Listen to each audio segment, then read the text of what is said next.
All right. We are here on this good Sunday afternoon. Welcome to another edition of Nerdcamp Sports. I'm your boy R&B in the place to be, and I always got my co-host with me, Mr. Mike Will, did the production. And hold on. Did Raj change it? He changed his name? StreamYard Diaz. All Absolutely. right, all right. Because what happened last week? But we'll get to that. StreamYard Diaz. And then we also got Coach Will in the house. We gonna start with a topic that happened over in the WNBA last night. Coach Mitch Johnson gets ejected from a game and escorted off of the floor by police. You want to give us a little bit more coverage on this one, Coach? So, and again, I'm trying to keep it as brief as I can on a complicated situation, but there was a loose ball foul situation that, Coach Johnson of the Chicago Sky felt like should not have gone against Angel Reese. Replay shows that she actually did, not intentionally, to me, in my opinion. But, she made contact with the girl's face. She slapped her a little bit. You know what I mean? Coach kind of went off the rails a little bit, and some people, multiple different people in multiple titles stepped into the situation. He was obviously, back and forth with the refs if we're talking about, what he felt like was a call that went against his team. But he was, going back and forth with the refs when his assistant coaches tried to, calm him down. Not that he was going back and forth with them, but they weren't able to bring him back down into that space. And, even the refs had to walk away from the situation. I felt like it was, a complicated situation to sit there and observe. And I felt like it's, a lot to kind of unpack there. But from what I felt about it, what I saw from it, first, I'm going to start with, coach got to own his shit. He, as a person that's, found myself in that space, in that place where, I don't realize and I'm doing a little too much right now. According to what's going on right now in the situation we find ourselves in, sometimes you got to bring yourself back down. He failed to do so. Looked like something triggered him to me that didn't have nothing to do with basketball. You know what I mean? I'll be honest about that. But he still got to take his ownership, of, his actions and words in that situation. Having said that, for me, it was interesting and I felt good about seeing it looked like it was a lot of people kind of trying to protect him in that space. Even with the police getting involved, it didn't look like they were trying to, be combative with him. It looked like when the refs were moving themselves from the situation, his assistant coaches, both male and female, trying to intervene and again, not being able to necessarily bring him back down. He's, really, really excited, agitated in this moment. Um, Even the police that stepped in and intervened and walked him off the court, they weren't combative with him. It felt like everybody was just kind of there to understand that, what, we get it. He's really upset about this. Let's try to, it didn't become a tense, well, let me correct myself because it was obviously a tense situation. It didn't become combative beyond him being upset about the call that his team didn't get. I felt like everybody else that really kind of rallied around him in a way did like an amazing job of not allowing that situation to escalate. And I would just say to Coach Johnson, like, man,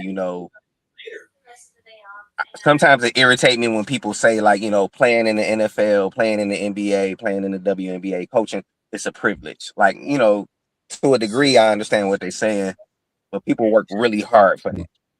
You know what I mean? It's not anything that's given to them, but it is a privilege also. And I would just hope that he understands that as a black man, if nothing else, we don't get to do the stuff that Gino Oriemba, you know what I mean, went off on Dawn Staley a couple months ago, right? It was upset with her and this, that, and the other, and blah, blah, blah. And he did get some blowback from it, like, you know what I mean? Over some dumb shit, too. Don't get me wrong. But we don't get to do what they get to do, whether we like it or not. You know what I mean? And I'm glad for him that it was people in that situation with him that did their best to not let it escalate beyond, you know what I mean, where it went. That's true. That's true. I totally agree with everything that Will said, because you got to keep this in mind. He's in the WNBA. He's a head coach in the WNBA, right? One of the head coaches in the WNBA. He's also in Atlanta, right? So we know that's like the mecca of blacks. The new chocolate city. The new chocolate city, exactly. Which is also something that plays a factor because of all the people that you see around him.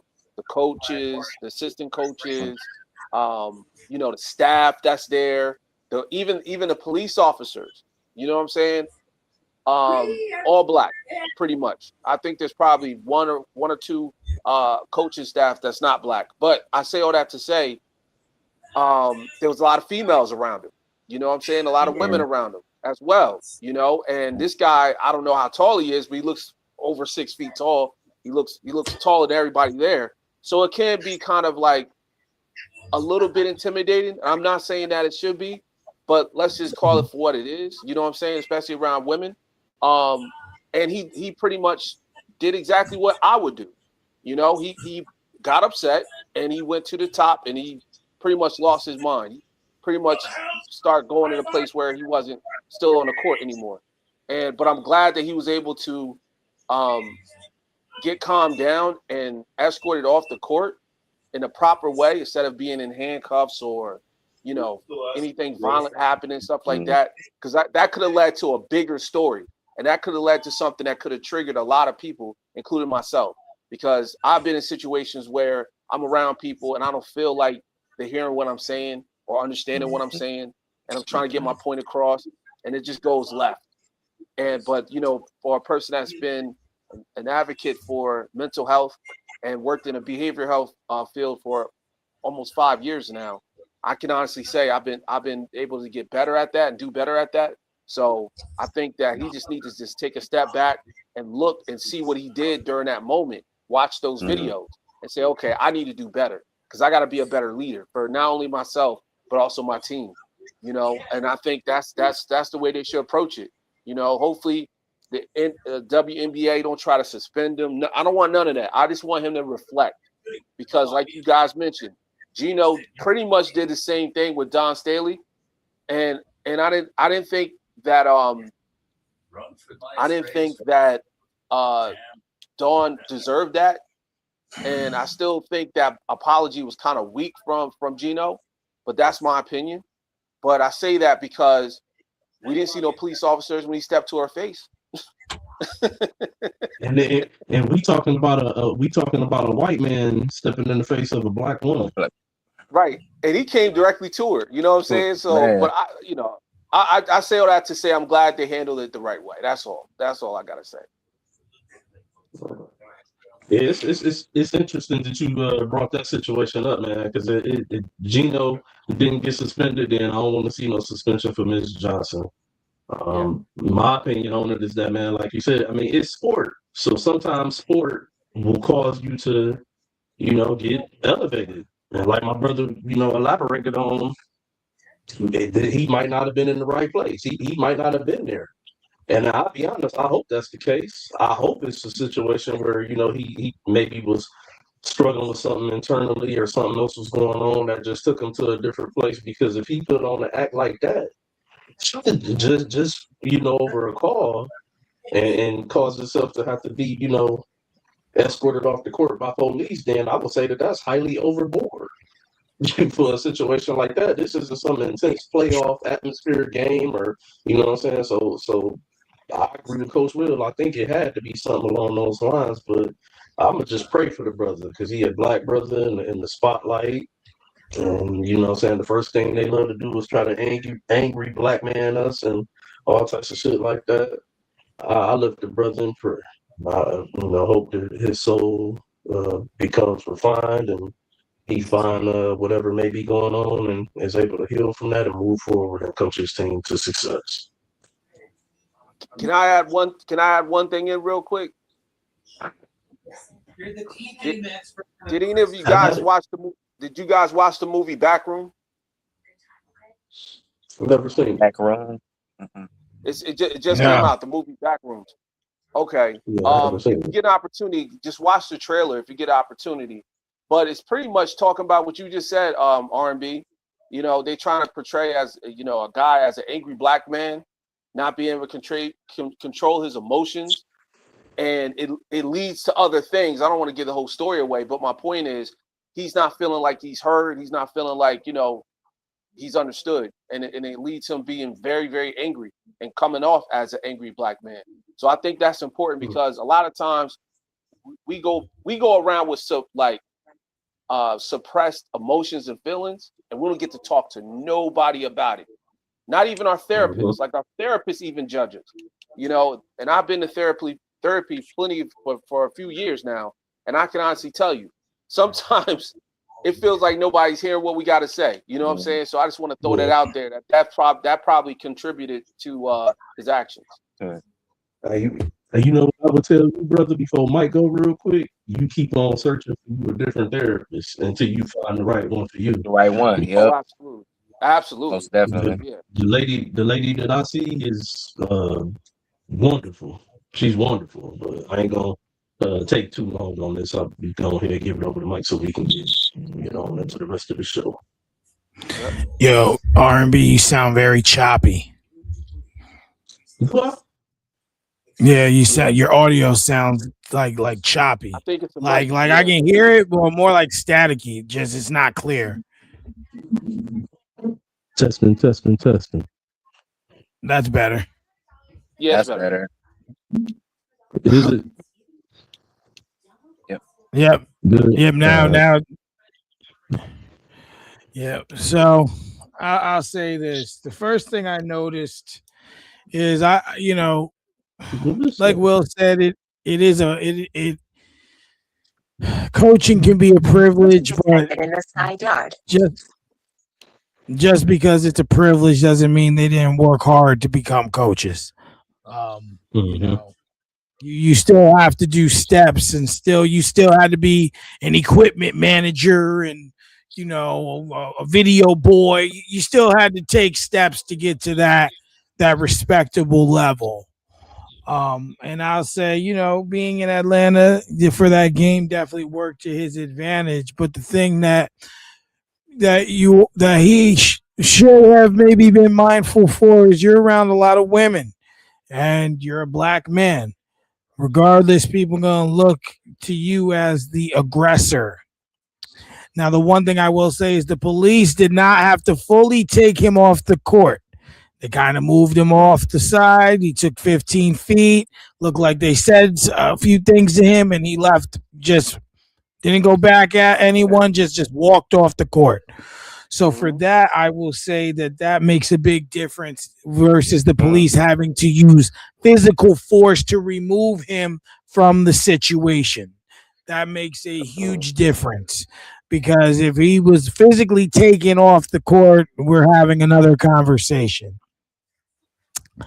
As for, whatever is deep down inside, you guys talk about therapy.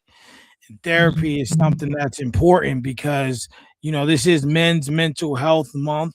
And men, especially men of color like all of us, definitely have a harder time being able to open up and be vulnerable about feelings and emotions and what we are.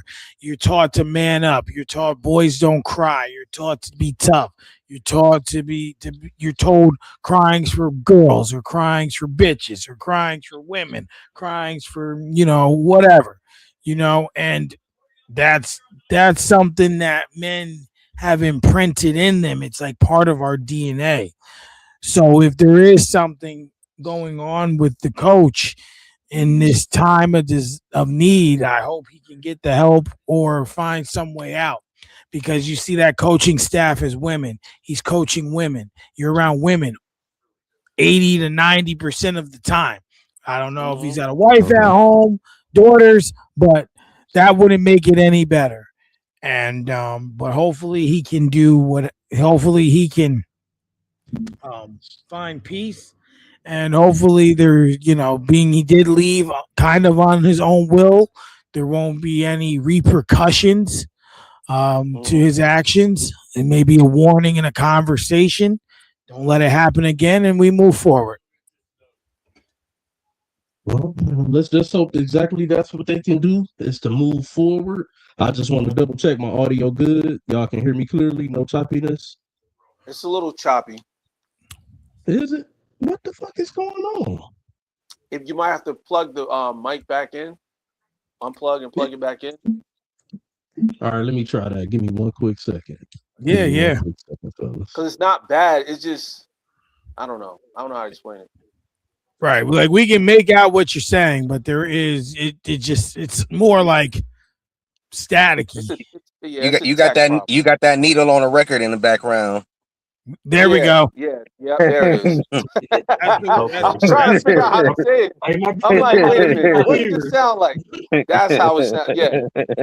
Okay. That we used to hear at the beginning before the song started. Yep. It's funny you finish that. How about now? On a vinyl player. What'd you say, Art? Now we can hear you. I can hear you. Okay. All right, fellas, I'm coming back in. All right. Hopefully that's taken care of. I appreciate y'all letting me know, but let's go ahead and move forward and get this show on the roll. The Knicks take a 2-0 lead coming back to New York. First time I've seen this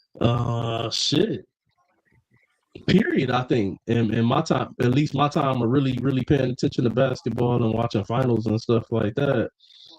This is the first time I've seen the team come out and kind of like dominate in the way that the New York has. And and it's been real weird. It's been they've been dominating, but they kind of like dominate, fall down, then come back and dominate again. It's almost like they playing with their food, playing a cat mouse game. But this series is coming back to New York tomorrow night, and the Knicks are up 2-0. Jalen Brunson led the Knicks on the last game on a hobbled knee, but he keep coming through in the fourth quarter. He just doing some amazing stuff right now. I mean, the heroics are crazy. So I'm gonna start this one off with Mike. I want to know what you think about Jalen Brunson, man, and how he been playing in the fourth quarter of these finals, most notably the last game on a hobbled knee. Jalen Brunson. A couple weeks ago, there was a question that was asked: if the Knicks win the championship, will he be the greatest Knick ever? And I say that to say the answer to that is still no. But he will be the greatest Knick of this generation. Greatest Knick ever. Think about that. Let's just ever like Mike, we I'll let you finish, but we grew up in New York. We know we don't have that many legends here in the Knicks uniform. Well, I understand that, but like to me, in order to be the greatest ever of a team, you have to qualify to be one of the greatest players of all time. That would make him a top 30 player of all time. Right or wrong? I wholly disagree with that. Just I can't agree with that. You can be the greatest player in an organization's history and not be one of the 30 best players that ever played basketball. You can be the greatest player in an organization's history and not be one of the 100 best players in NBA history. Name me a Bobcat or a Hornet or whatever that the Charlotte iteration is that made their bones in that, you know what I'm saying? And technically Chris Paul don't count because his stats go to New Orleans, not Charlotte. So name me, and I love me some Larry Johnson. I love me some Alonzo Mourning. I love me some Kendall Gill and some Rex Chapman and some Dale Curry, and Gerald Wallace was nice and Steven Jack. But no, you can be the greatest player in a team's history and not be. We don't even know who the greatest Raptor is, really. People say Kawhi is Kawhi because of the championship, and he was only there 1 year. You know what I'm saying? So like it's just being the greatest player in a team's history or an organization's history does not inherently grant you like all-time status. It doesn't. It's a lot of Celtics. It's a lot of Lakers. It's a lot of, you know what I mean. Like it's a lot of players from a lot of organizations that's gonna land before, you know what I mean. Some of these people, depending on what teams we talking about. Yep. Just to elaborate, well, not necessarily elaborate. I just want to keep us on the context of the question because we going left base. I just want to know what you think about his heroics from game 2 and game 1 in the fourth quarter and being on the bad knee in game 2. we ain't gonna get into being the greatest Nick of all time.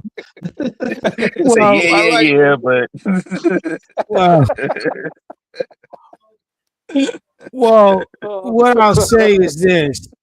Like that wasn't even on me. They took over the question, but you know what? Rod just liking this because he want Wemby to lose because it keeps his Joker up a little higher. So no, that's not the case. But go ahead. Deflection. But to answer the question, I think it's very what's the word I'm looking for? Oh my gosh. It's very impactful to their status and why they're up 2-0. I mean, we seen game 1, he bumped knees, and then like he came back on the floor and then someone stepped on his ankle. And he pretty much hit the fuck you button and said, nah, I'm gonna do this. And he definitely has stepped up when it's mattered. He's definitely playing, all world, all elite, whatever you want to call it. As for game 2, I think he's got the focus because, at this point he understands that winning those 2 games in San Antonio was big. Because I'm going to tell you this, and we can talk about this, another subject on what I'm about to say later. But what I'm going to tell you is this is it's going to be hard for San Antonio to win 1, let alone 2 in MSG. But it'll be hard for them to win 2 in 1, let alone 2 in MSG. So I think he's playing great ball. He's finding ways to score. Excuse me. And they're definitely, him and Cat are definitely riding. They're definitely playing well together in order to get the wins. Even. Okay, for sure. I hear you there. I hear you. He, like I say, he definitely been coming up big in crunch time. Probably not shooting the ball at the most efficient clip right now, like we used to seeing him, but overall, he's doing what it takes to win the games, especially in the fourth quarter. So, Raj, what I want to know from you is Jalen Brunson right now, or has he played himself right now into a top 5 player in the NBA? You mean currently? Top 5? Currently. What we're seeing right now, has he played himself into a top 5 player in the NBA? Let's say they go on to win this championship, which we all, I think, probably thinking they might do, that they're 2-0 and won the first 2 games in San Antonio. Saying this is a perfect opportunity for them to really put this series away, even if they lose 1 of the next 2. What do you say to that? Do you think he's played himself into top 5 conversation? I think he definitely put himself in top 5 conversation, simply because he got the Knicks this far with his leadership. He got the Knicks this far in taking a pay cut, and building a team that pretty much is catered around him. But I will say this, and this is a hot take, but it's not over, guys. You got to win all 4. You got to win all 4. Yeah. And I know I don't think anybody said it was over for sure. I mean, I'm just throwing it out there because New Yorkers. That's kind of what the energy is right now. Like they already got the banners already made. There's people out here celebrating. I'm telling you. I mean, a lot of people. No, I'm talking about amongst us, amongst the. Oh, no. Oh, no. I'm not saying us. No. But I'm saying the media outside of what we're talking about already got the Knicks penciled in as already won the championship. Now, I say that because, in my opinion, I think he's top 5 in the league.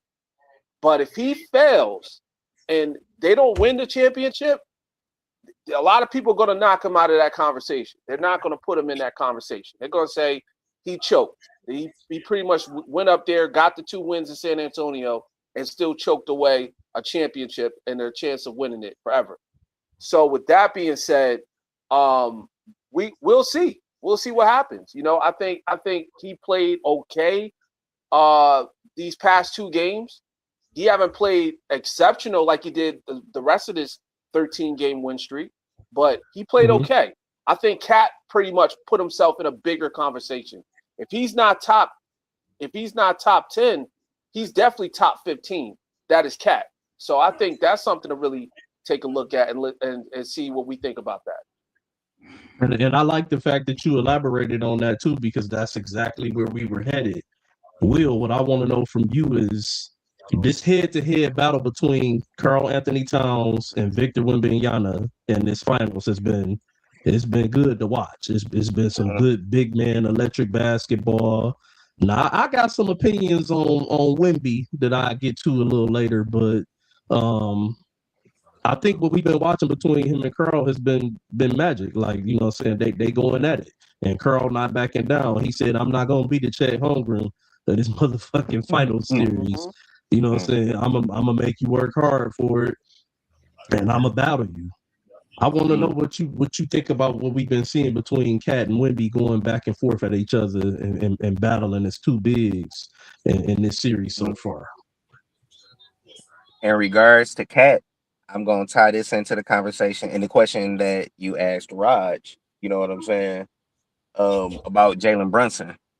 A lot of times, way more often than not, these conversations be premature. We ask these questions or had these conversations way before we should be asking these questions and have.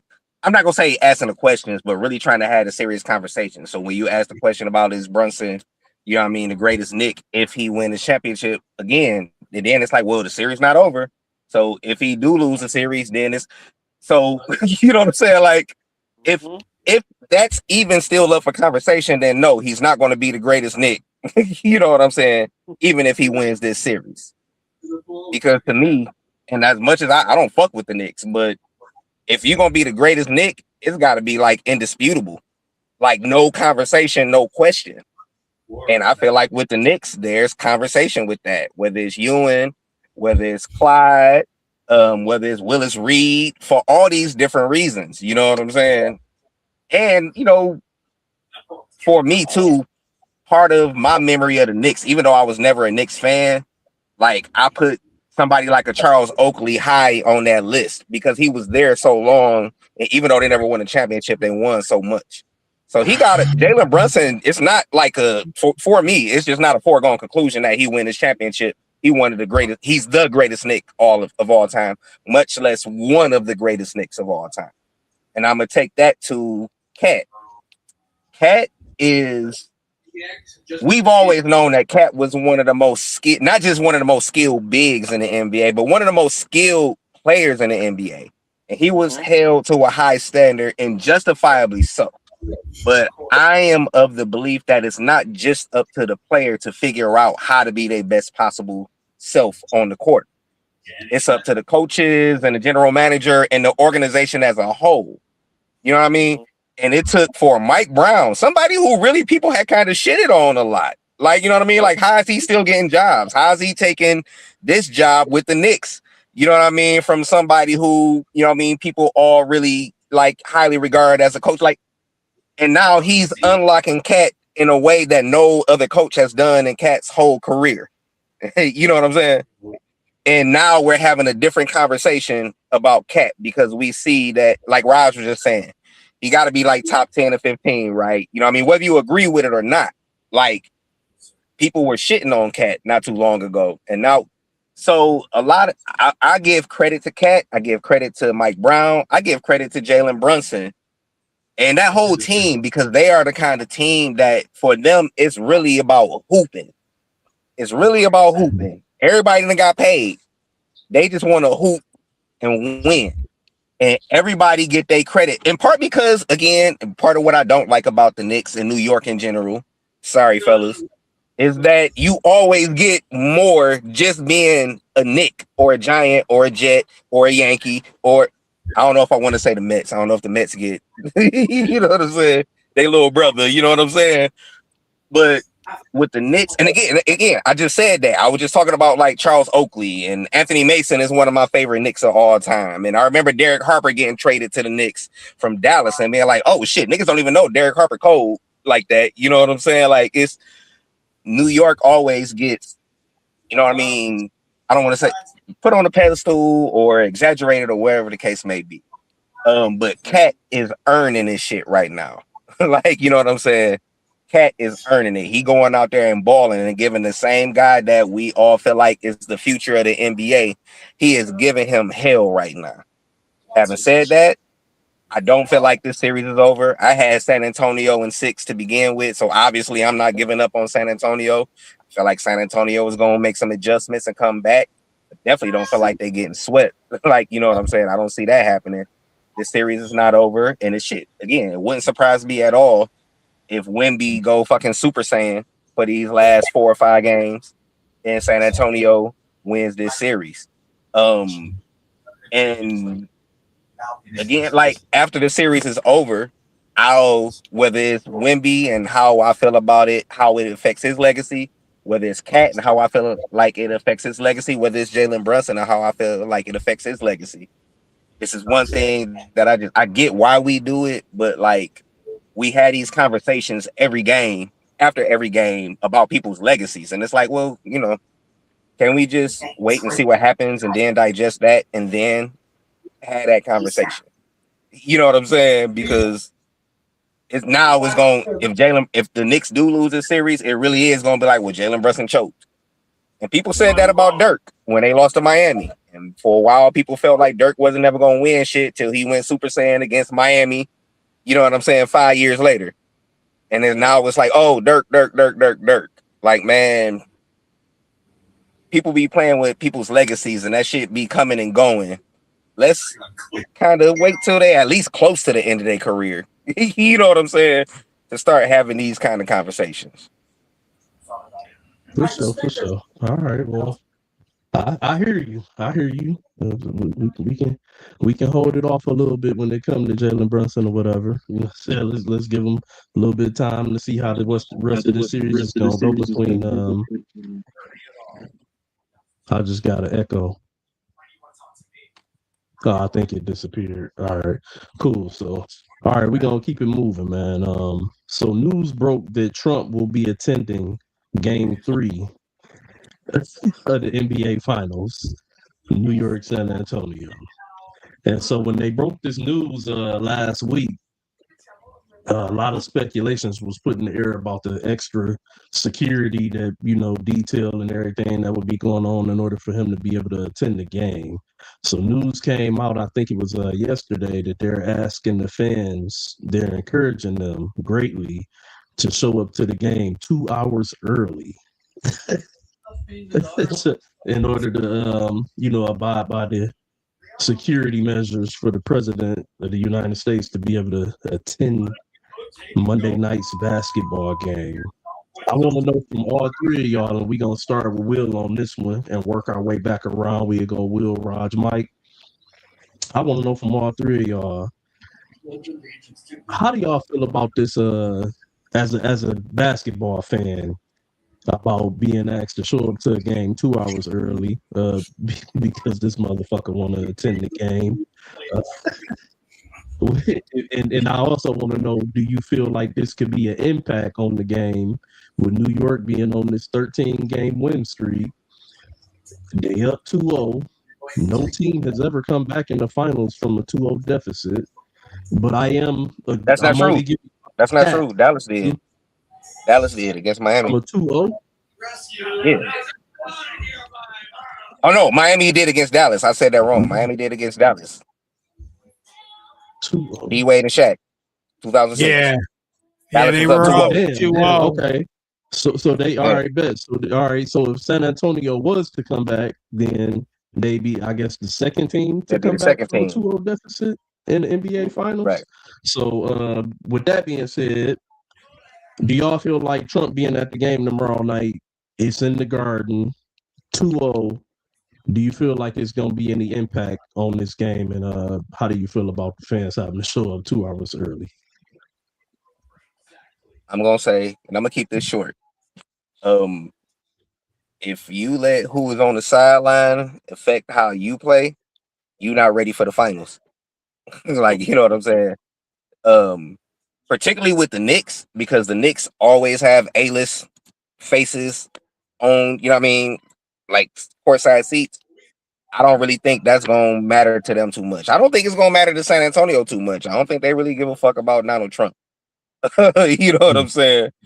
Only way I would see it affect. Only way I, in theory, in my mind, it should affect anybody is if it's going to be some crazy ass security right there on the sideline, which I can't imagine that they're gonna be doing that. He ain't the first president to attend games and shit, and I'm sure that they probably had security measures in place. But he's such a fucking narcissist that he wants it probably to be in the media that he gonna be there. He want everybody to know that he gonna be there. Like Barack Obama went to Bulls games and Knicks games and Cavs games, and you know what I mean. He did all that shit, and it wasn't out there in the media like, hey, you know what I'm saying? I feel like this is not to get all political and shit, but I feel like this is just Donald Trump doing Donald Trump shit, being Donald Trump the way that Donald Trump does Donald Trump. That's all I got for this one. All right, what you say about this one, Raj? The impact of, is there any impact of Trump being there? 13-game win streak, 2-0, fans showing up early. Could this bode well for the Knicks? Could it go against the Knicks? How you feel about it? I'm gonna say this as a fellow New Yorker, just like one of my co-hosts, Mike Will, is also a fellow New Yorker. It's definitely going to affect the crowd. It is going to affect the Knicks, and I'm gonna tell you why. Donald Trump is going to make it about Donald Trump. The Trump Towers is literally right down the road from where Madison Square Garden is. Donald Trump is from Queens, but he's always been in Manhattan 24/7 when he was out before he was even a president. And before he even ran for president, or even talked about running for president, he was at Knicks games before. But he used to be a distraction even back then. So times that by 100, because now he's the president, it's definitely going to be a distraction. And the Knicks, I got losing game 3 Monday against the San Antonio Spurs because of this distraction. And to be quite honest, they said he's supposed to be at game 4 too, but I think they're going to realize he's bad luck, and they're going to tell him don't come back to game 4. So yeah, it's going to be interesting. It's going to be really interesting because even though we don't really think these athletes think about that kind of stuff, they do, especially in the New York media. And sidebar real quick, I'm going to be very quick. James Dolan is best friends with Donald Trump. And the reason why Donald Trump is even at this game is because, of course, he's a New Yorker, but also the fact that he's best friends with James Dolan. If James Dolan show up, I'm definitely guaranteeing that the Spurs are going to win because James Dolan is bad luck. And Mike, you know it. You know it, Mike. He wasn't in San Antonio. I don't know. Was he? No. I would. I mean, as an owner, I would imagine that he was. He kind of stepped. I mean, this is James Dolan. This is James Dolan. I understand what you're saying. This is James Dolan. Yeah. I get it. But I would hope at least. He kind of stepped back. He gave the team, even though he's still the owner, he gave the team to Leon Rose. You know, like to be the guy, to be the front guy. Because yeah, he's bad luck, man. I'm telling you, he's bad luck. That's the reason why the Knicks haven't sniffed a championship in 27 years. I don't disagree with that. He's a shitty owner. That's what he is. Oh yeah, no doubt. So they haven't slipped the championship in 27 years, but they have a chance right here of 2-0 getting back to New York on a 13-game win streak with the president coming to the game. No, the Knicks ain't won in almost 50 something years, bro. But I'm saying the 27 with the finals. They haven't been back since 99. Yeah, since 99. Oh, they went to the finals and I got okay. Yeah. I wouldn't say they sniffed the championship. They showed up. They showed up. They got a couple wins in. They ain't get a seat. They ain't getting near the kitchen. They was outside. They got to the door. If you make it to the final dance, you at least they smell that. They smell the gold from the kitchen. It was like, I smell it. You might not have got your finger in it and got the Jason Giggs it, but hey, look, the 04 Lakers got a sniff of it. They got a whiff of it. It's some universes that exist where they win that series. Them 99 Knicks. Yeah. I don't know how many. If you run that shit 1,000,000 times, I don't know how many times they win, bro. They win at least one, man. Damn. If you run it 1,000,000 times, I don't even know how many times they get there, but they will get there. I think that's getting there as a whiff. That's a whiff right there. Somebody put the chicken. When I say run it 1,000,000 times, I was giving them the credit of getting there. If you run that playoffs 1,000,000 times, I don't know how many times they even get the opportunity to get the whiff. Like that's what I'm saying. That's messed up. But Mike, man, do you think it's any impact on Trump being there tomorrow night with everything circulating with the Knicks right now?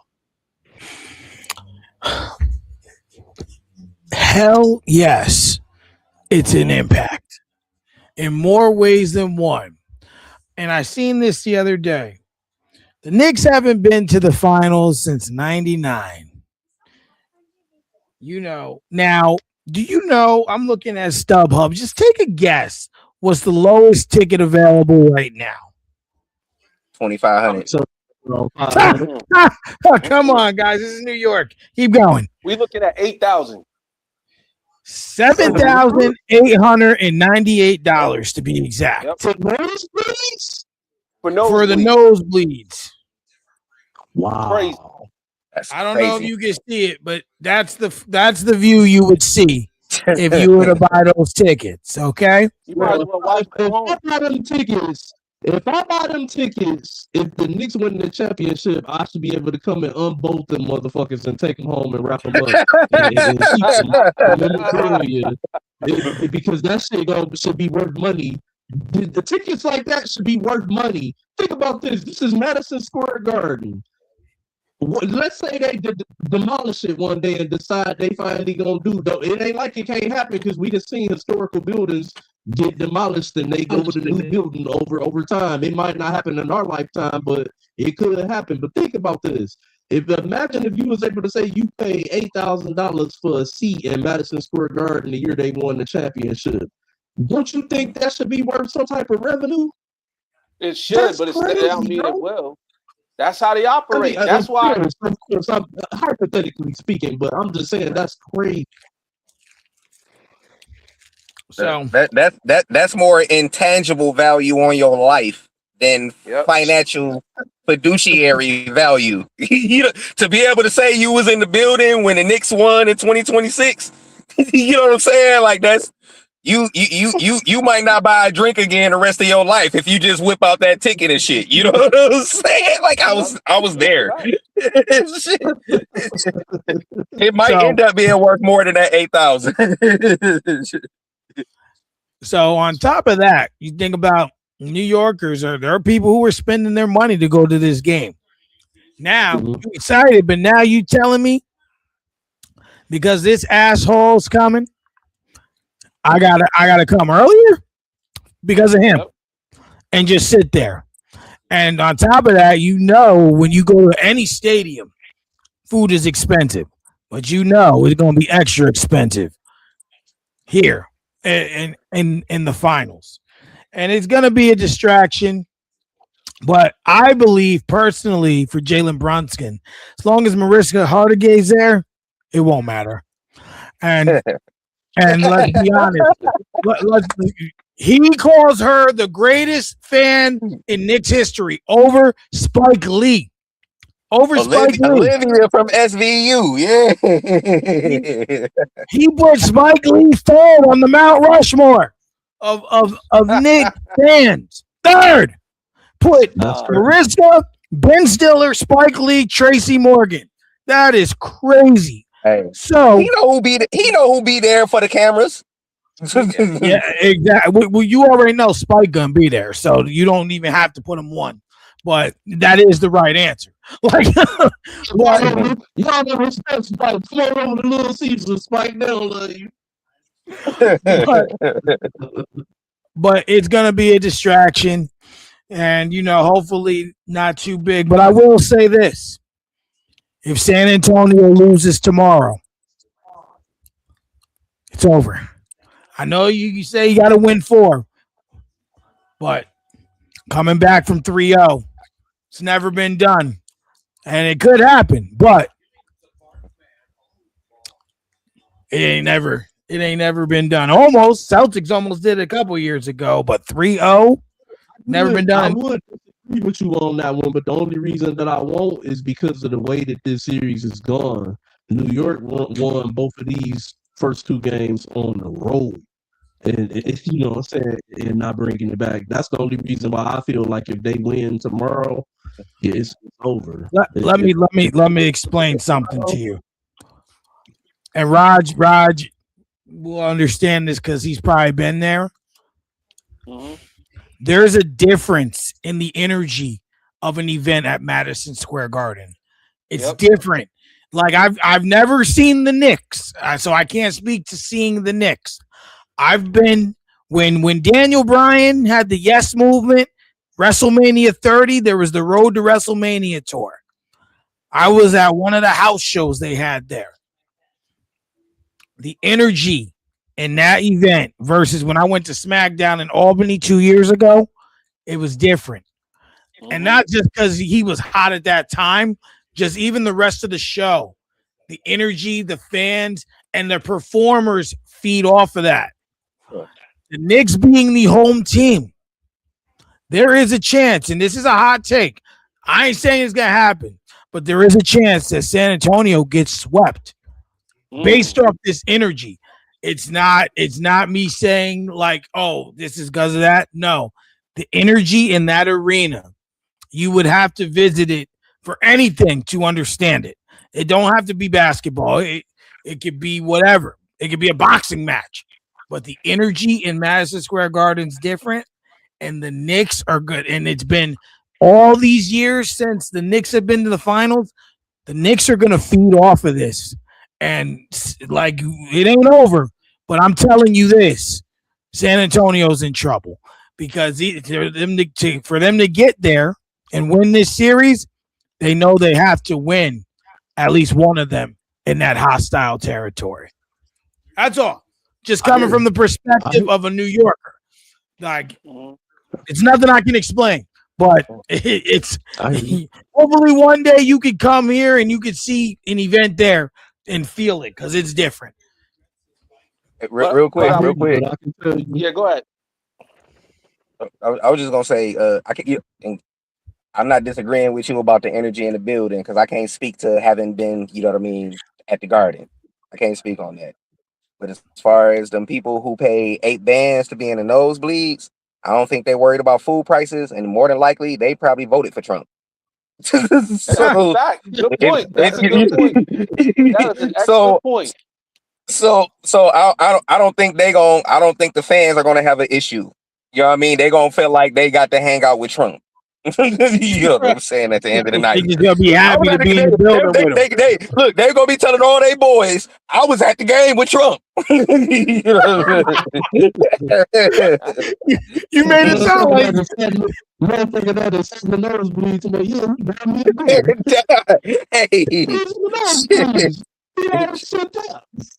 Shit, you tell somebody you pay $8 for a ticket, they likely to believe that your seats was a lot better than they were. Shit. That's true. Shit. But All right, so I will say this real quick to kind of add on to that. The energy is going to be crazy. Don't get me wrong. It's probably the loudest crowd I've ever experienced in the Garden. But when it comes down to San Antonio, remember the last game they only lost by 1 point, guys. Right. They lost by a 1 point. If Wemby didn't throw it off of Stephon Castle's back, they would have won that game. Well, or Stephon Castle would have been paying attention.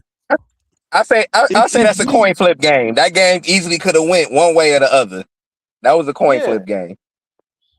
The moderator for the day, this is where we gonna go with this one. If y'all want to elaborate on the questions that I actually gave y'all instead of hijacking the show, then we could have covered all of that. But we didn't get into that because y'all didn't highlight on questions and words and cat maybe. Y'all highlighted on what y'all want to, so we gonna move on because we got topics that we got to cover. Damn it! Now that we talking about energy. The Lakers are in trouble, and they dealing with a lot of energy because Austin Reeves wants $239 million of max player money. I'm going to start with Raj on this one. When LeBron needs to be paid, Austin Reeves wanting this max deal, and the Lakers trying to maximize this window of having Luka on the team right now. Where do you see all of this shit going? Like, it's in total disarray. Like, they got a lot on their plate. They got a lot to take care of. How do you think they're going to solve this? Do you think Austin Reeves will get the money he commanded? Yes. I'm going to tell you why. Because LeBron is 42 years old, or he's going on 42 this season. And Austin Reeves is the co-pilot in the Lakers' success next to Luka. Luka's the pilot.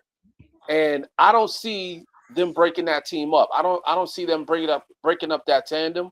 They're going to pay Luka. They're going to pay Austin Reeves whatever he's worth and try to keep him because Luka wants him on the team. And we are now entering the Luka era. I don't know where LeBron goes.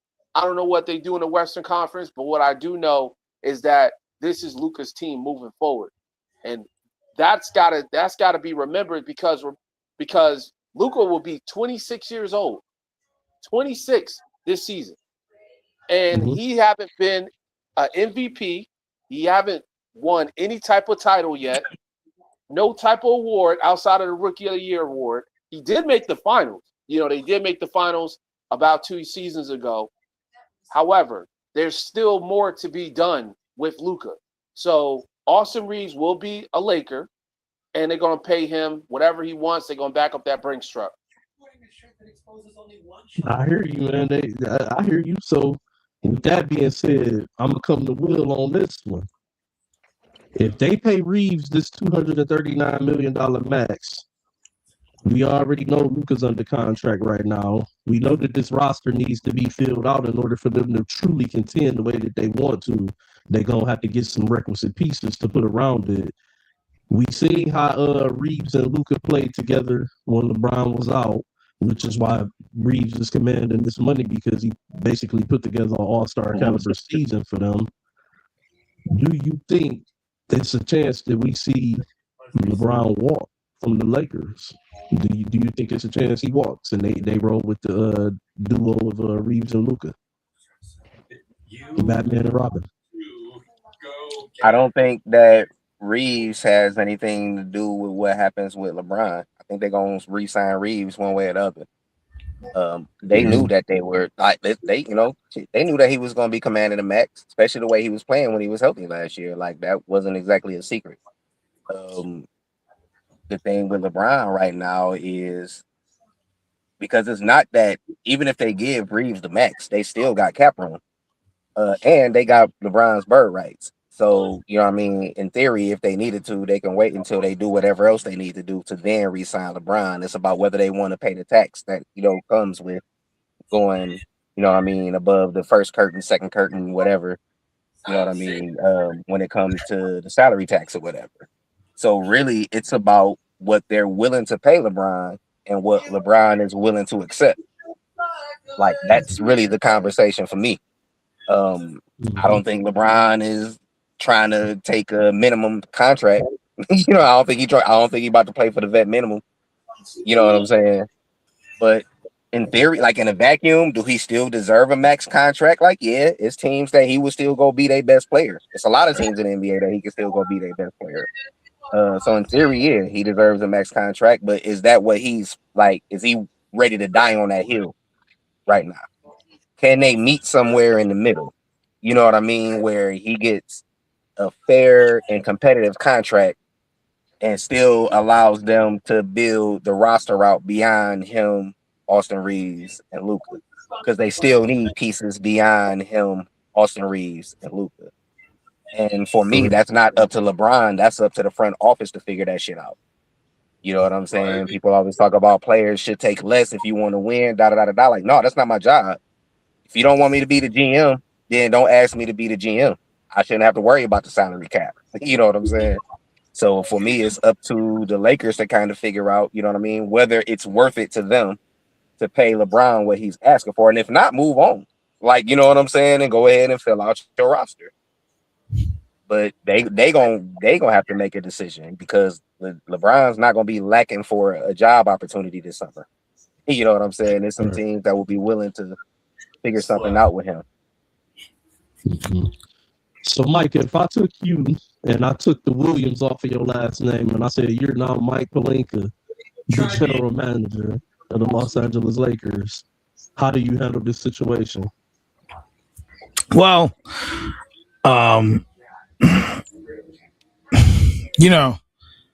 it's interesting. I just want to kind of just elaborate before I answer that on something Will said that caught my attention was about taking discounts. Don't always work. Most times in basketball, it doesn't work. But if the Knicks win it, it worked for the first time that I can recall. So that's something you put on the table or you consider trying to negotiate with a player. If you can get something around them. The other thing is, you can take the risk of a Kawhi situation and have a rental. That was the only time I can recall where you literally traded for a player knowing he probably wasn't going to sign there again, and you won the championship. However, if it's me personally, you got Luka. First thing I'm doing is trying to talk to LeBron James. I need to know where you're at. I need something because without that piece of the puzzle, he locks you because what else are you going to do? Like, let's say you go out and I don't know. Let's just say you trade for like Giannis. Let's say it's just an example. Right, you go out there and you try to trade. You trade for Giannis, and now you've taken that, and LeBron decides he wants to play. Do you sign him and ask him to take less? Now you don't have the cap space for it. So for me, I would try and talk to LeBron first, try and get a consensus, but also give him a deadline. Like I know that may not be the right thing to say, but I always say that. These teams are business first. You have to handle business, and sometimes these teams allow players to. Teams allow players to dictate their life around them, and then they make bad decisions. So or they take too long in waiting for that player, and now you're trying to piece things together. So. I would try and talk to LeBron first, and if we can't get to an agreement of some sort, even if it's just a verbal conversation, I'm moving on, and I'm trying to go out there and seeing if I can package anything at all to pull in an unhappy player and make him happy. Giannis would be first on that list if I have the assets. I don't know what the Lakers have that they could trade.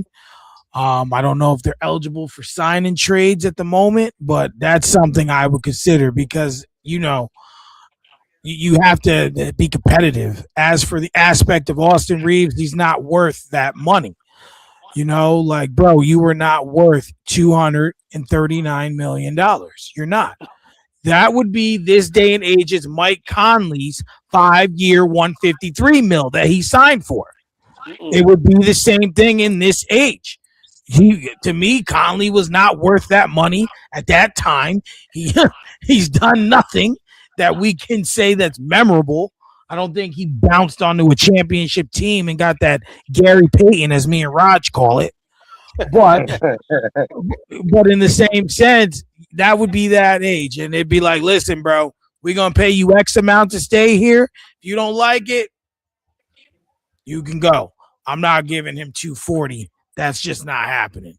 You're not impactful enough and you're not consistent enough to earn that amount of money, in my opinion.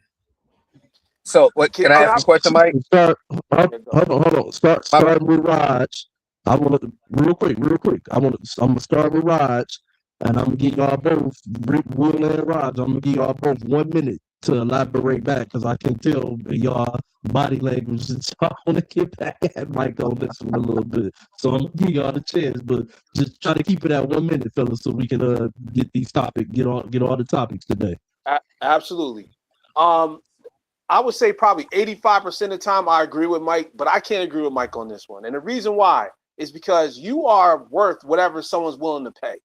If they got the money, damn it, pay that man. I don't care how much it costs.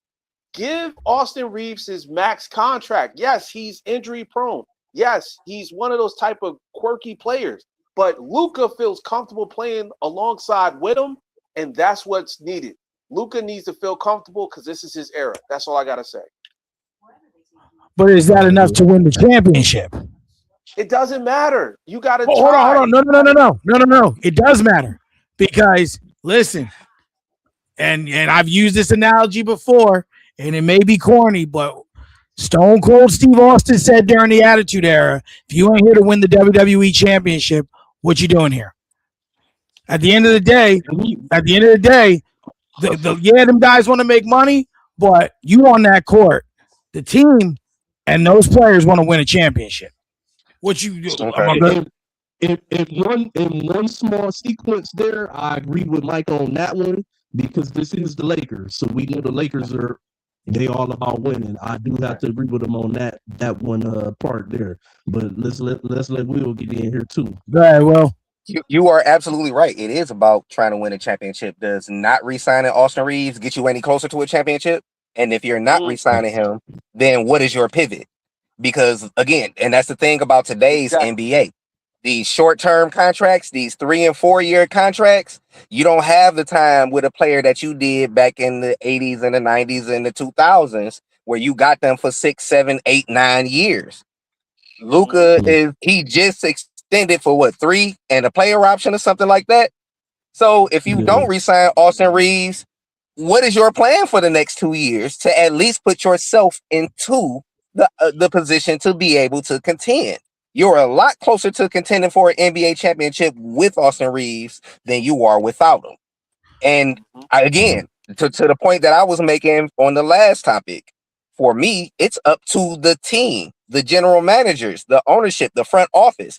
It's up to them to figure out what to put around a Luka and a Austin Reeves to make that a viable championship team. But if you're devoid of talent, like Luka ain't getting you a championship on his own. That's not happening. So if you don't re-sign Austin Reeves, then what? And that's why I said, can I ask you a question? Because if you don't sign him, then what is your pivot? And how do you move from there? I don't know what the pivot would be. We're going to let Mike answer this one, and that'll be the last word on this one, and we're going to move on, fellas. I don't know offhand what the pivot would be to fairly answer your question, but like you always say, two things can be true at the same time. Because what's the pivot? If they sign him, right? Like if they sign him and they don't, all right, he's comfortable. Luka's comfortable. But if you sign him for all that money, lock it all up, and you don't win now, what's your pivot from that? Because now you're stuck with this guy.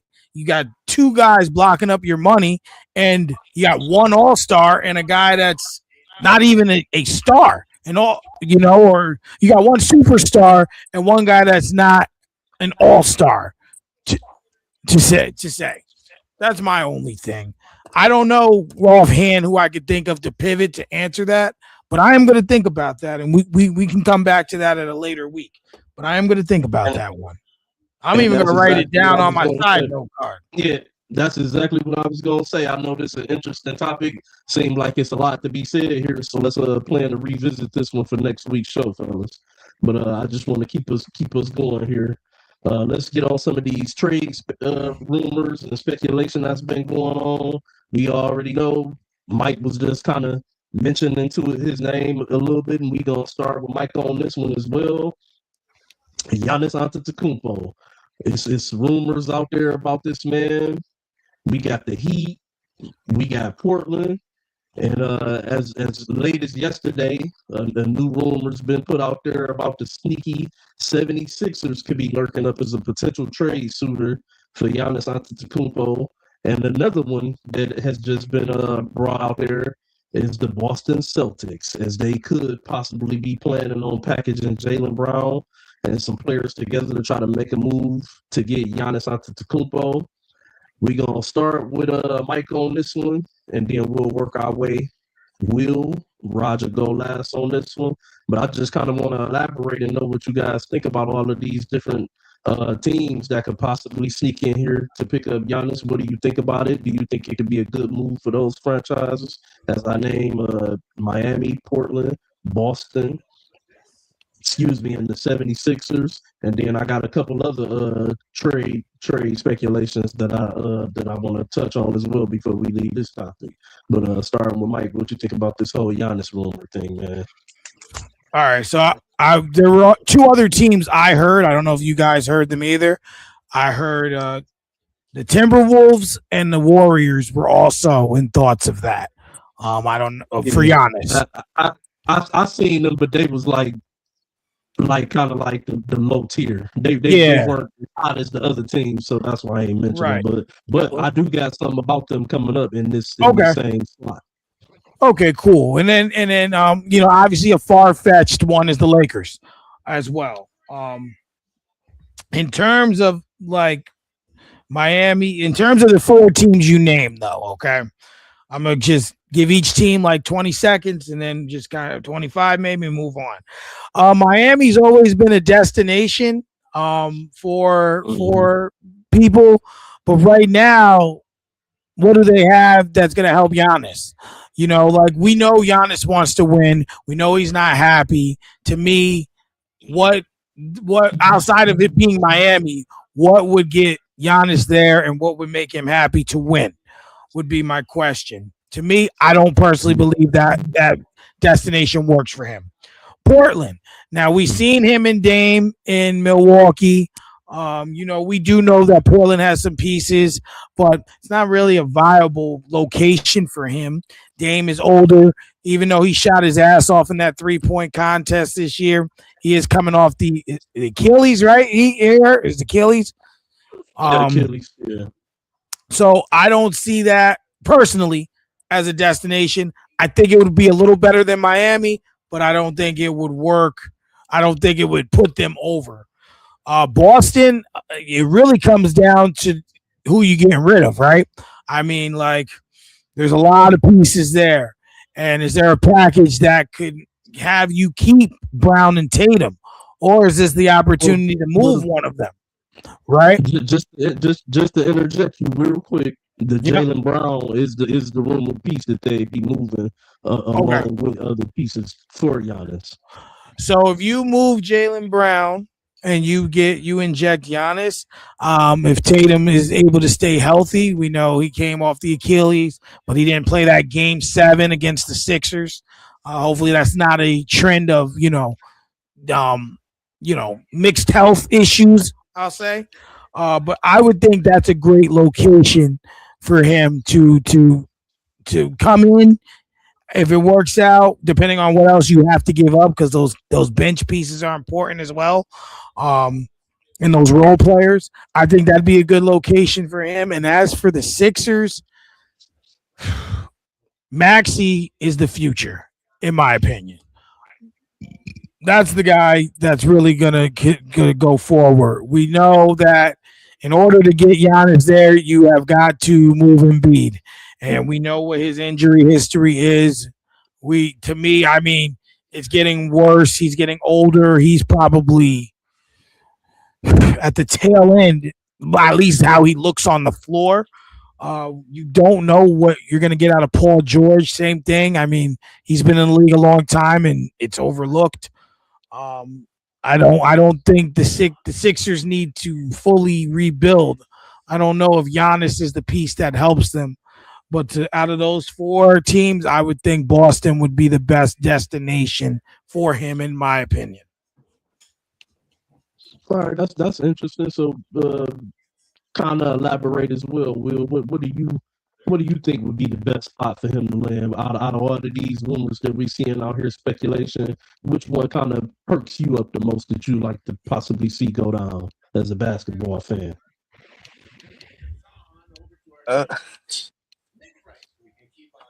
As a basketball fan, the one that I would like to see, I ain't even gonna say like to see because I'm not a fan of theirs per se. I don't hate them, but I don't think it's gonna happen. Is the OKC? You know what I'm saying? Because I feel like that's kind of his only option that takes him immediately into contention, no matter who it is we talking about.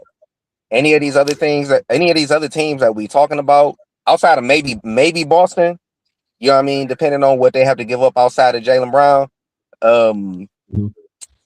it's still gonna take another move or two.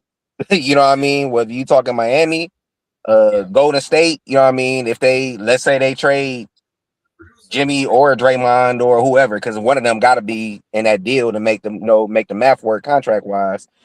It's still like Steph is 37, 38 years old and coming off of a year with knee injuries and shit like that. So that's a gamble. I don't think the Lakers really have a viable unless Milwaukee was willing to do an Austin Reeves or Giannis trade. That's about their only way towards that. I don't see that happening. And also the other thing too, which I don't think anybody has touched on yet, is with the new lottery rules, draft picks don't have the value that they used to. You know what I'm saying? Because they flattened out the odds for the most part. So it's not like, so yeah, you can get, fucking Mikal Bridges got the Nets got what, 4 or 5 first round picks or some shit from here for him like that for a high level role player. You know what I'm saying?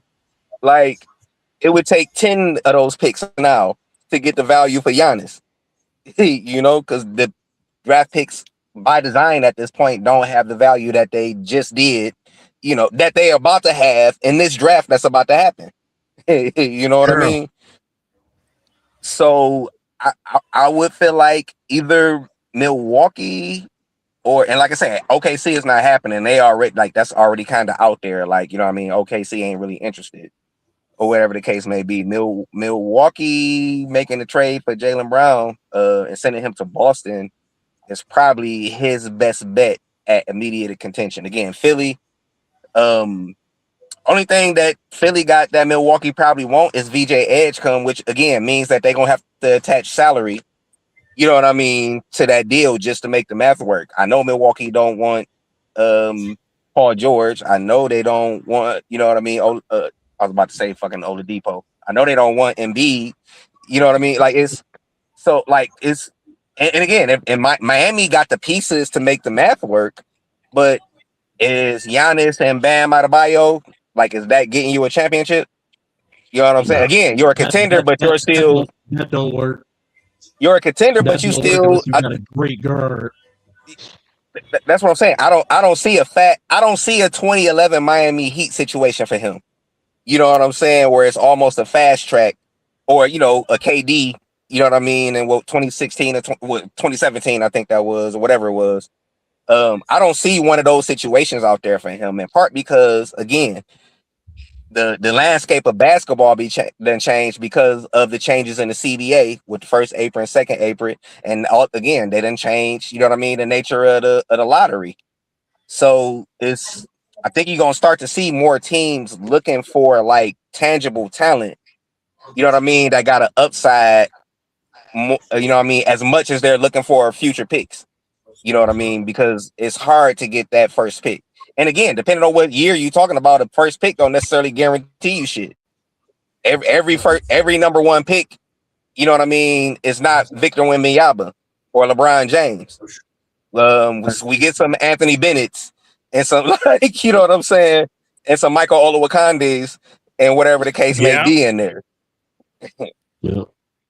First responders. Well, that's definitely a fact, man. So I agree with you what you're saying right there.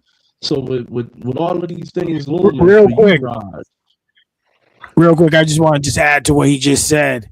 Sometimes too, and I don't know if you agree with this, but it's not always about getting the big name piece, but doing the research well enough to find the piece that'll suit your team's chemistry. Yep. That's a fact. Which is why I believe Sam Presti's so good with OKC. I just wanted to throw that in there. I'm sorry. And sometimes you can find a star or a super, like Steph Curry was the 8th pick, which was crazy to me in that draft. Like you couldn't tell me then that it was 7 motherfuckers better than Steph Curry coming out of college. Kawhi was 12 or 13. Paul George was like 11. Tyrese Maxey was 22 or 23 or some shit like that. Like I'm not saying that you're more likely to, don't get me wrong, but the really good front offices, they find, you know what I mean, talent throughout the draft, not just, you know what I mean, top 3, top 4, top 5 picks. Absolutely. So I want to let Raj get in here and get his elaboration though. What do you think is going to be the right chemistry for Giannis to possibly fit into in a trade out of all of these rumors and speculation? Well, if I'm Giannis, I'm getting on the phone with my agent and telling him to call OKC. Get me out of Milwaukee, bring me to OKC, throw in some picks if you have to, whatever it is that you got to do, because OKC is in a very particular place. They figured out how to get to the championship last season, right? They figured out, okay, we can basically blitz people off the floor. We got enough starters and depth under there that can blitz these guys off the floor and win games by like record-setting numbers. But unfortunately, they're still young. They're very young, right? And Chet Holmgren is not that dude. He proved that he's not that dude in the last series against Victor Wembanyama. Now, with that being said, if you want to stop Wemby from going back to the Western Conference and dominating for the next 5 to 10 years, then you need Giannis to be in the way for at least a few years to block and go up against Wemby. That's the only person that can guard him in the West. So with that being said, I'm getting on the phone and I'm going out to OKC. However, if you can't make that work, the second option I would say is Boston. And the reason why is because you're playing alongside Jason Tatum. Now, is it kind of a clunky fit because both of the guys pretty much play the same position? Yes, I think it is. But I also feel if you move Giannis to like the 5 or move Jason Tatum to the 3, it might work. You just need a few pieces that can fit. You don't need superstars. You know, you keep your Peyton Pritchards of the world. You keep your Derek Whites of the world, some good defenders, good 3-and-D guys, but you make that work. You figure out how to move Jaylen Brown as fast as you can, while his name is still hot in the market, and you get Giannis out there to Boston if OKC doesn't work. So that's my take. I just wanted to throw this out there too before we move on real quick. And I know y'all more so all we're kind of speaking on like instant contention type moves, the way y'all elaborated on it, which I'm totally agree. But I kind of like the Portland Trailblazers move though. If they were able to swing Giannis, put him over there. I know Dame's older, but you got Danny who emerged this year and who's a triple threat with shooting, passing, and inside game. You know what I'm saying? You got some young pieces over there, some young guard pieces that could definitely develop and flourish into something, maybe even well enough to the point to where you could entice somebody else to come over and join. So I just wanted to kind of give a little quick short take on that one, but to move on real quick. I want to real quick. I agree with you basketball wise. I just don't think Giannis trying to go to Portland. Like I think Giannis wants to go. I think he want to be in a bigger market at this point. But basketball wise, basketball wise, I agree with you. Remain to be seen. I guess we're gonna have to just wait and see how it play out. But a rumor that's speculating is that Houston may be looking to move on from Kevin Durant. It's a rumor that he possibly could be traded to the Timberwolves for a package of given his enthusiasm, we probably start with Mike on this one. But it's a possibility that the Timberwolves could be looking to make a move to put together a package to trade for Kevin Durant and bring him over and pair him alongside Ant-Man. And we also looking at Golden State and Houston, not only involved in the KD trade speculation, but also on the back end have been said to look to mortgage their future assets in order to try to get moved up into this first round of this year's draft or retain all-star level talent that could give instant gratification right now. So right now it looks like Houston is either trying to move to get young guard depth with VanVleet coming back off the ACL and keep Kevin Durant, or if they can't be successful at that, they're looking to move Kevin Durant for future assets and maybe a player or two. We're going to start with Mike on this one, though. I want to hear your whole take, though. Don't forget the context, damn it, of Golden State and Kevin Durant with Minnesota. But I know you want to get in on Kevin Durant, but I want to hear your full take. Give me a minute and a half. Everybody get a minute and a half. Okay. Kevin Durant. So they're saying he want. Now I read the other day something that was funny that Kevin Durant said. I don't know if it's true or not, that he chose Houston because he felt they were closer to a championship than San Antonio. I'm glad that was wrong. First and foremost. Second of all, listen, at this point, in terms of them moving on, that's just proof, if that is true, that it isn't working. He's not enough to carry the team by himself. And I mean, there's a Sangoon could have played better. Obviously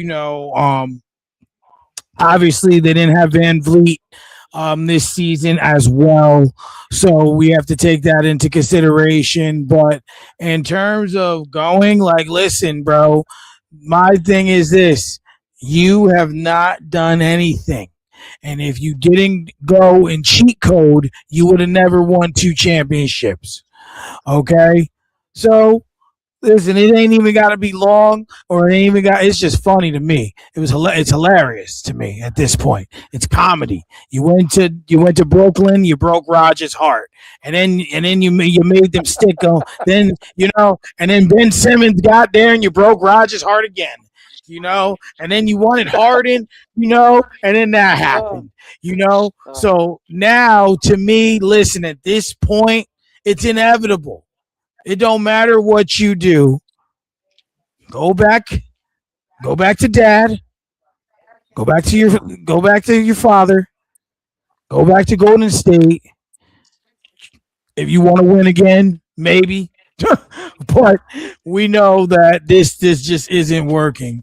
However, if Houston does find a way to make what you're saying work, they're definitely, I don't know if VanVleet gets them over, but they're going to need another piece in order to get past even San Antonio for that matter, let alone just compete in the West. Okay. What about Golden State? The possibility of Golden State making some moves to try to acquire future. Get up into the first round of this draft, or try to get a valuable asset that can give instant benefit right now. There has been always speculation that I've heard recently, and even the past few years about moving other guys, even Draymond Green. I'd rather him move into retirement, but that's not here nor there. But I think that if they believe Steph Curry still has 2 or more good seasons in him, I think it's a good thing to do. To try and rebuild with him still there.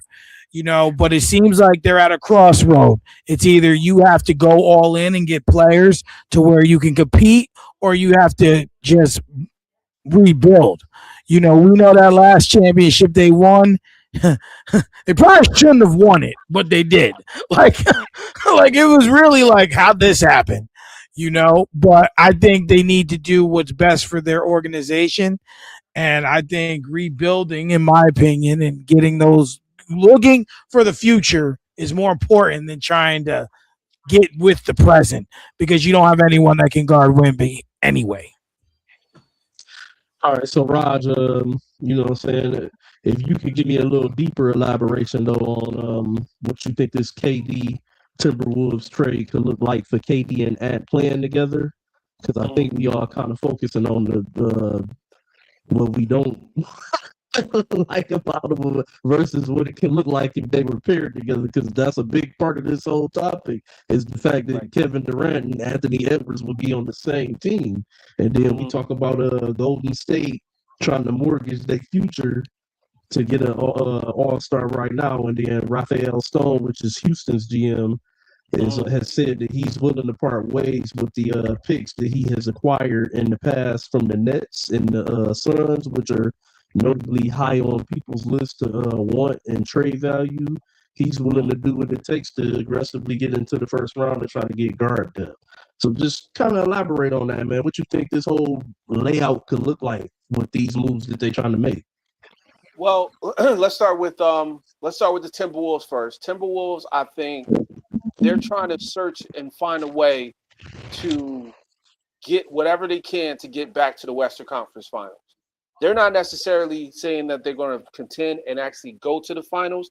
They just want to get back into that conversation of Western Conference Finals. So with that being said, bringing Kevin Durant on is a step ahead. And the reason I'm saying is because as long as Ant-Man stays healthy, you're going to witness a pretty good offensive side of Minnesota. They're going to be able to put up some crazy numbers. I think they played really good together. They played together during the Team USA time when they went up against, ironically, Wemby and Gobert in the Olympics. And they actually won the gold medal. Now, of course, they got other factors into that, like Steph Curry and LeBron. But I'm saying that because they play pretty much similar to each other, and they complement each other. Also, when it comes down to Golden State, I think Golden State pretty much is just trying to figure out what they can do in Steph Curry's twilight of his career. As you guys know, and this is a sidebar, but I'm going to try to be as quick as possible. Steph Curry was a free agent on the sneaker market. Now he's signed to Ling Ning, some type of like Japanese company or Chinese company. I know it's an Asian company that pretty much gave him $1 billion. Yeah, they gave him $1 billion. Yeah, they gave him $1 billion just to be a spokesperson for this company. And I think that was a great business move on Steph Curry's part. So with that being said, Steph Curry's pretty much trying to do the same thing with basketball. He's probably trying to see if he can give one more run in the next 2 seasons. And I think LeBron goes there. That's why I really think he ends up. I think he ends up in Golden State. In fact, there's been reports that he's aggressively recruiting him when it's free agency time, quote unquote, right? And as far as the Rockets, man, you know what? I'll be honest with you. I like the Rockets when they were the Rockets by themselves, not with KD. They don't need KD. They can figure it out on their own. I mean, Şengün, he plays well without KD. Jabari Smith, he plays better without KD. Real quick interjection, not to throw you off, but let's not forget that the pieces that they gave up to get KD are no longer there. So which is a fact. KD, But I think I just want to throw that out there. Yeah, no, and I'm glad you said that, because I think if you take a step back, you take 2 steps forward with this, because you can start building your young core to go up against Wemby and OKC. Those are your biggest threats in the West. OKC, because they're not going anywhere because they're youth, and then you got Wemby, who's also young with the Spurs. So you need to figure out, what can we do to stop these guys in the next 3 to 5 years? And the best way to do it is just build organically. Don't try to swing and get a home run. Just get some singles and possibly some doubles in there. You know what I'm saying? So I think that's the GM's approach, because I'm gonna let you guys know the West is locked. The West is locked for the next 3 to 5 years. So right now, what they need to do is have that mindset that this is like the Jordan era, and figure out how to build depth to go up against that type of mammoth. I hear you. All right, so we're gonna get Will on this one too. I want to hear your elaboration on this one, bro. There's a lot to cover here, but if you can give it to us short and sweet.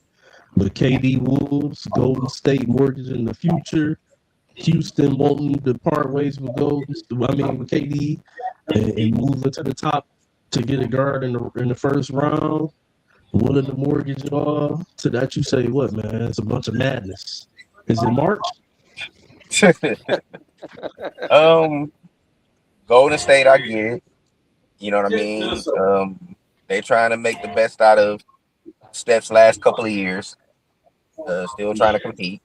Because when Steph is healthy, Steph is still one of the 10 or so best players in the NBA. So I get them trying to maximize that window.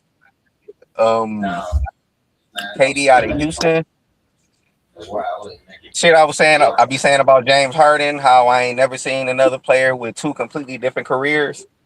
I ain't never seen another player with 2 completely different I don't want to say identities, but everybody love KD on the court. Like when it's just pure basketball shit, all his off the court shit, like don't nobody really fuck with him. Like I ain't never seen nobody in that way.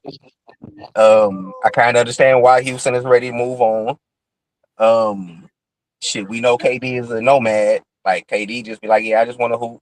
So I don't think it's an issue for him. Depending on what Minnesota has to give up to make that move happen, you know what I mean? Like that matters. Well, it's something out. Is it something I'm leaving out? I feel like it was something else that you asked about that I did. Is somebody a TV or something, or a radio or something? Probably my TV in the back there. You hear it? That thing's like on low. Hold on. Go ahead. I'm unmuted for a second. Go ahead. Right. Oh, and Houston. Shit again. I'm not the Suns and the Nets picks. Yeah, I'm not surprised that they ready to move on from KD. And like shit, we knew last year this time when Fred Van Fleet, you know what I mean, tore his ACL, that they were in need of a point guard, of a ball handler, of a facilitator. You know what I'm saying? I know he's still under contract next year, but we don't know what he's gonna look like. So and I guess maybe they're not sold on what's his name? Dylan Brooks, right? Yeah. I guess they not sold on him if they out here, you know what I mean, searching for a point guard when they just drafted him, 2 years ago at number 8 or 7 or something like that. Yeah. I guess I feel like he's not the answer. You know what I'm saying? Otherwise, they probably wouldn't be out here, you know what I mean, searching. But I gotta shake, fellas. I gotta go ahead and get myself together for work. Well, appreciate you coming in and getting some time. How's the new shift the new job going? It's cool. It's easy. It's weird. It's like when I say it's easy, it's gonna sound like like an oxymoron. It reminds me of when I worked at Juvie, just not as tense and stressful, and a lot more freedom of movement. Okay. But it's kind of chill and laid back. I no bullshit. I kind of be bored at work most of the day, and I'm not complaining. So, what time you gotta be in? 3. At 3. Yeah, if we make them quick, you got time for 2 more topics because that's all I had left. Nah, I gotta jump in the shower, and you know what I'm saying. Like I gotta get myself together, and I can't just pull up at 3 because I gotta relieve the person. This brother that came to grace the camera funky. No, I'm just talking. All right, so real quick, then I got a couple more that I'm gonna go over with Mike and Raj, but real quick before you do, real quick. Okay. Everybody got to put their hands in the camera like this, because it's no cheating. But I'm gonna start doing this every week. A quick trivia question. I don't want no cheating. Don't try to go Google it real quick or nothing like that. Real quick. Who was the last MVP in the NBA to play all 82 games? Oh, I don't know.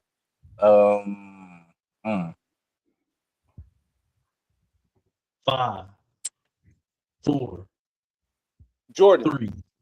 Yeah. 2012 LeBron. 2012 LeBron. Kobe. Ding, ding, ding, ding, ding, ding, ding. Mike got it. Kobe Bryant. Okay. The year he won MVP. The last player to play all 82 games and win the MVP, Kobe Bryant. Okay. I'm gonna come up with another one for next week. So I might switch it up and go NFL on y'all real quick. That was good. I just want to kind of throw that one out there. But sure. I got a couple more, man. But we appreciate you joining us for the time you could, brother. Hey. Most definitely, fellas. Be safe. All right, man. Y'all take it easy. Hey, Mike, how was your birthday, bro? It was good, man. Short-lived as always. I enjoyed it though, but it was short-lived, bro. Hey, I feel you. I know how it goes. Appreciate you asking. Most definitely, man. Y'all take it easy, fellas. All right, we'll see you soon. Be safe all right, now. Bro. Yep. All right, gentlemen. So we on the home stretch here. Just had a couple more things kind of with y'all real quick before we end it on out. The Wizards had the number 1 pick of this year's NBA draft, and it's been a lot of speculation going on as of recent with this pick. At first, it was a foregone conclusion that everybody was saying that they felt like AJ DeBosta was going to be the first overall pick. But now all of a sudden it's looking like people were speculating that the Wizards could possibly try to take Darren Peterson. And then they said their surprise move could be them going after the polished freshman out of Duke, Cam Boozer. So I kind of want to know what you guys think about this draft, because this is supposed to be a pretty deep draft. And what do you think? Who do you think is going to be the number 1 pick for the Wizards? Who do you think can come in and fit with what they have currently going on? And we can start with Raj on this one. Real quick, I'm gonna be very quick. I would trade that pick with the Utah Jazz. Just go ahead and trade it. Okay. I would draft DeBonta and then give them to what's the name? Give them to Utah, and then in return I would get Darren Peterson. And the reason I'm saying that is because I think he's a great 2 guard. I think he's the closest thing we've seen as far as the way he plays next to Kobe. As far as like the shooting, he's really smooth with the shooting. The only thing that concerns me is his health, because he sat out a few games that was kind of questionable, but he said he took care of that. It was like, I guess it's something to do with quarantine. What is it? What's the weight gain thing? It begins with a Q. Anyway, he stopped. What is it? What is it called? Begins with a C. Excuse me. Don't give me the line. I'm trying to anyway. No. Helps you gain muscle mass. Forgot the name of it. Anyway, He stopped taking that because it was my wife said creatine. Creatine. Yes, creatine. Yeah. Yeah. Creatine. He stopped taking creatine. He said that because that was giving his body like some type of spasms, like through his whole entire body. So he stopped taking that. So he said he's healthy. GMs say, they're saying that he's healthy. So I would do that. I would draft the Bonsa, trade him for Peterson, and end up with Peterson with the Washington Wizards, and let the Bonsa go back, quote unquote, home to Utah, because that's where he played college. What you think, Mike? So I don't know college players enough to really formally answer that question properly. So I'm just gonna say this. I believe that the Wizards have pieces right now that are very valuable, and I use them on 2K, so I'm kind of using that as a barrier to kind of, just to understand. But I would say that for them, even so, no matter what they do, they're gonna need a big man because Anthony Davis gonna get hurt. That's a fact. I mean, it's just that simple to me. It's just really that simple to me because, he played 31 games this year, and then he got hurt, and then he got traded. And, Dallas at one point had said they wanted to see what Kyrie, Flag, and him look like together. And then they were like, nah, he ain't coming back. He hurt his pinky. Was it his pinky this time? Remember, he was like, ah.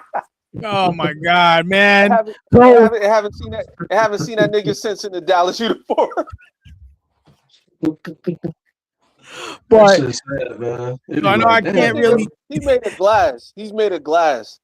I can't answer it the way you asked it, but to me, no matter what they do, my opinion, get a big man because you relying on the duo with Trey and AD. I mean, Trey's had his injury, but I trust him more than AD. I mean, Raj don't call him always dinged for nothing. Always damaged. Always dinged. Almost done. Whatever you want to put for AD. Well, we gonna keep it moving because we know who was done, and now we think that it's a possibility that he may be almost done because he may be coming back. Mike, you think Aaron Donald gonna make a return to the NFL to play next to Myles Garrett this season? Woo! Let me tell you. First of all, this is way off topic, but I was looking him up the other day because someone had asked me how I was having a conversation. Someone asked me how old he was when I was talking to my friends at work, and I'm like, I don't know. And then, when you look up someone else, it says like their spouse, and you can look. I looked at his wife; she is smoking hot. Just for the record, just had to put that. You know what? That had nothing to do. That had nothing to do with it. Respectfully, because he want to go to the doghouse this afternoon. She's outside in the car. I'm not talking about Mike's wife. I'm talking about Aaron Donald. No, that's what I'm saying. That's what I'm saying. Oh man. Yeah. So I think that if that happens, just if you think about it, you kind of are kind of going in that direction. Personally, do I think he's going to do it? Yes, I do. I wouldn't be surprised if he didn't, but personally, I think he will. The Rams are really, and if they keeping Adams, you got Puka, Kyron Williams. And if you could get what you got out of Matt Stafford, he still can play. He still can ball. He's still in good shape. To me, I know this ain't our NFL preview, but damn it, the Rams are a favorite to win the damn Super Bowl without him. Favorite. But if he returns and he can still do what he does, bro, no one in the NFC might as well show up. No one. Right. And if there's no one, I mean, because there were so many games, and when I'm looking at the offensive side, right? The all like, and you just like in awe. But then, like, you know, people be like, well, the Seahawks, but those 3 games against the Seahawks that they played, like they were close games. There wasn't a point where the Seahawks blew the Rams out in those 3 matchups, regular season and playoffs. Like they were competitive, entertaining games. So Aaron Donald could be that one little switch that can make Sam Donald go to factory reset. And we see Jets Sam Darnold. So, Roger, what you think about this? Do you think Aaron Donald? Do you think he still have it if he came back, and do you think it's a possibility that he may be serious about making a comeback? I think he's very serious, and I would love to see that happen for him to get another opportunity to win, because you know, he's in great shape. I watched a few of his Instagram posts and stuff like that, and he's still working out. He's still in great shape, and I would love to see how great they can be out there in the NFC with all the weapons that they got.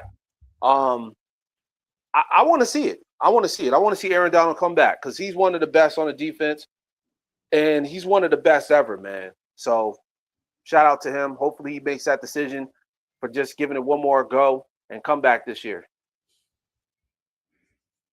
All right, that's what's up, man. So we just got one more thing to cover, which is actually going to be a revisit.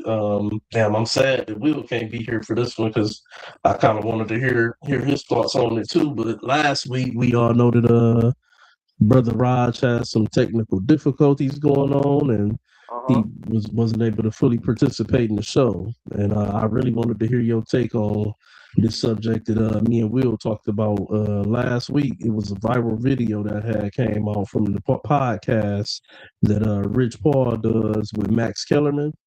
And they had, who was that they had on there? I can't remember who the guest was that was on there, but they were having a discussion about, you know, Jordan, and you know how this shit goes, the same old. Anyway, Rich Paul had basically made a statement that if you unplug Scottie Pippen from the Chicago Bulls, then Jordan never wins a championship, or that he's 0-6 instead of 6-0. I just kind of wanted to hear what you had to. I don't know if you've seen the clip or anything like that, or had a chance. I heard a little bit of it. I've watched it. I don't really listen to Rich Paul. I love Max Kellerman. I think he's a great media mind. But I hate the fact that he partnered with Rich Paul, because Rich Paul is so what's the word I'm looking for? Bias. He's so biased. Yeah, that's a good word. He's so biased towards LeBron that it's almost sickening. He can't hide it. Yeah, he can't even hide it. And if he says anything against LeBron, it will sound like something completely foreign. And I say that because, I mean, look, let's be honest. If you take one piece of any team, it changes everything when it comes down to winning championship. However, you never saw Jordan. You never saw Jordan win without Pippen, and you never seen Pippen win without Jordan when it comes down to NBA championships. You never seen it. But one thing I will say is that we can't say if this and if that, because it doesn't work. It doesn't work like that. Everything happens for a reason. You know, they went out and they drafted Scottie Pippen because of that. They went out and picked up the pieces like, you know, Steve Kerr, B.J. Armstrong, you know, Luke Longley, you know, all these pieces. They picked up all these pieces to help Jordan win. And the same applies with LeBron. I don't get why he says this stuff. Like, none of this stuff applies with LeBron. Like, LeBron just shows up and they just win championships. LeBron played with more super teams than anybody I've ever saw in any sport. Any sport. You show me any sport. You show me how many superstars this man played with. He played with Hall of Fame legends. So, like I said, I just don't agree with that take. I don't agree with it, and I don't like it. I think he should talk about football or baseball. He shouldn't talk about basketball. The only thing I'm gonna say to you is like part of your take is right. The only part that's kind of wrong is he's won a championship with every team he's been with. And I wouldn't say it's wrong, but we can't count the Lakers, man. I mean, listen, that's for interpretation. But at the end of the day, bro, the record book is gonna say in 2020 the Lakers won a championship, and I get it. Like you want to put an asterisk next to it. I could do the same thing for the Spurs in 2000. You could do the same. Wasn't there another lockout season? Yeah, they should call that shit the 99. No, but it wasn't there. There was another season between. Hold on. This is the difference, though. When the Spurs in New York went to the finals in 99, yes, it was a lockout season, but they still played 52 games. So most would deem that as at least respectable. It was only 52 games, but it was 52 games, and it was a 52-game season. It was not a 4-month hiatus. And they played in arenas. They didn't play at Disney World. It was like it was not a 4-month hiatus before these motherfuckers decided, okay, they get back on the court, and I respect it as a tournament. I say it's a tournament. I'm a Laker fan. Look at the Kobe stuff in the background. I'm a Laker guy. But it was a tournament title. That's all I could really see it as. A tournament. They played at Disney World. That shit was not an NBA championship, man. It's an asterisk next to that one for me. I'm sorry, bro. I'm sorry. Well, regardless of LeBron James just so happens to be the superstar that faces some of the most obscene situations and stuff that we have to witness with our own eyes. But damn it happened, and it is what it is, and we have a right to have an opinion of what we see. These motherfuckers was off for 4 months. Regardless of that, bro, and you ain't gonna like how I'm gonna say this, that's irrelevant. Because when you no, listen, just listen to me. Listen to me. Why it's irrelevant. Because guess what? 20 years from now, when people are looking at the books and just looking at the sport, we can't go back to the 70s and say this, and this happened. All we can go is by what we saw or what we know, what we can read. But that's what I'm saying is the details surrounding it. No, it's not proving your point. That's going against your point because the details around it, people aren't going to care about. They're going to just see the Lakers won the championship. That's not true. That is true. That is true. My phone's about to die, but I got it. That's not how the media work. I gotta say this, Mike. And my phone's about to die, but I gotta say this. I hear what you're saying, but when it's all said and done, we all know, including the media, that was an asterisk next to that championship. That should have never happened. Hold on. When it's said and done, how many rings LeBron got? Asterisk or not? Man, okay, he got more rings, but what I'm saying then it's irrelevant. The point is just to finish my take. The point is that to your point, he's won a championship regardless of how he's done it everywhere he's gone. I think in his mind, if he leaves, right, and he goes somewhere else, he ain't gonna win another one, and that's gonna hurt his legacy. I'm not saying that those factors aren't important, but when people look at it, including the media, well, especially Rich Paul, he ain't gonna bring none of that shit up. He won the championship, regardless. That's the way people are gonna see it. That's all. All right, I hear you. But I also know this, and I think Raj would agree with me. If this was Kevin Durant that had won that COVID championship, you would be arguing now about the relevancy that they took 4 months off before. And you know how I know that's true? You want to argue that Golden State 2 rings he got. Well,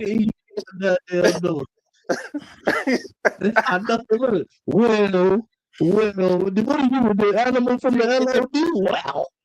It depends. It depends on who's because that's the thing. Like, remember when Kevin? Like Raj wouldn't have tried to move bars for Joker.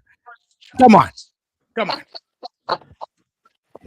Yeah, exactly. I'm not moving bars for him, though. You would have been moving those goalposts for Joker, and you know it. The difference is Kevin Durant's a complete total bitch. That's the difference. See? That's what I'm saying. You can't do that. If he would have won that championship, y'all would have been like, oh, hey, he won in a bubble. Just like Raj sent me a video, right? Of like they asked this random white dude, oh, who would you pick to start a franchise with? Guys picking fucked up shit. Dude picks Joker over Wemby. Raj gonna send it to me and not send it in the group. Just because that's there. Yeah, I ain't gonna lie, Raj.